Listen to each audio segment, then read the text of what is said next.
welcome to the City Council update for June. I'm Wally Weisopel, City Manager. The City Council met on the 14th and the 28th, and both times they had a conference meeting. The first meeting they had a conference to talk about the micro-mobility scooters. Now these are these electric scooters that you see located in some of the bigger cities like Minneapolis and St. Paul, and the City Council got an update on how that could work here in Fridley, as we have a petitioner who would like to make them available. The City Council also toured the new Lock Park water treatment plant and had a ribbon cutting ceremony to initiate that new plant being completed. It was completed actually a few months ago, but the City Council finally got an opportunity to take a tour of that plant. And the hallmark of that plant is that it'll be more efficient in using water rather than discharging a lot of water back out into the sewers. This one will be able to regenerate some of the water that's used and make it available for other uses. The City Council at its regular meeting approved the charter provisions that were recommended for change by the Charter Commission, and these had just to do with some miscellaneous provisions. The City Council also is a beneficiary of several grants for the police department, the first being a grant for auto theft prevention. This provided $203,000 from the state of Minnesota for equipment that could be used to help prevent auto thefts.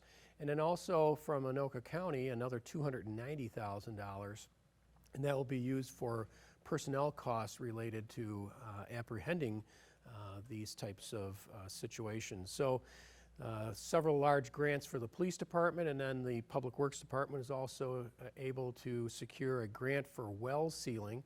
Some homes still have private wells, and this will provide some money to help those residents cap those wells and prevent any environmental issues there. That was $10,000 from the state, and it makes it available of $1,000 per resident for capping off those wells. The City Council then made a determination with regarding to the Park Master Plan. So the City Council at its town hall meeting earlier in the month heard that from the public that they would like to see the Park Master planning process continue, and therefore the City Council created two task forces. The first one is the Finance Task Force that will look at how to finance a $30 million refurbishing of all of our parks, and then also a Refinements Task Force. And this group will meet to determine what elements that have been proposed in the parks that are very expensive can be pared down, and also hear from other neighborhoods with regard to their particular neighborhood parks and how those could be improved. Those groups will be meeting over the summer, and then the Park Refinements Group will also be meeting probably until next spring. And those meetings will be open to the public, and they will be posted on our city's website as well.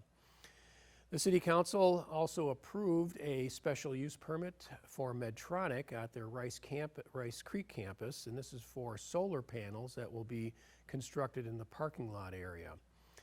And then the City Council also approved the Craig Park improvements. Now, Craig Park is a park that was suffering from a lot of water table problems there and flooding, and so the city had initiated some improvements there that'll take care of that problem, and then also upgrade some of the equipment in that park. And that improvement program was on the proposed docket well before our master plan was initiated. The City Council also approved our local performance, government performance measurement program, and this is something that we do at the state, and we submit our measurements, and we receive several $1,000s for our efforts to help promote increased measuring and efficiency of our city services. The City Council then approved our wellness program. This is something for our city employees that has to be done every year. And then finally, the City Council took action to end the state of emergency, which was regard to the COVID-19 pandemic, and that emergency measures ended immediately upon the passage of that resolution. So that was the events for the June meetings of the City Council. Thanks for tuning in. I'm Wally Weisopel, City Manager. See you next time.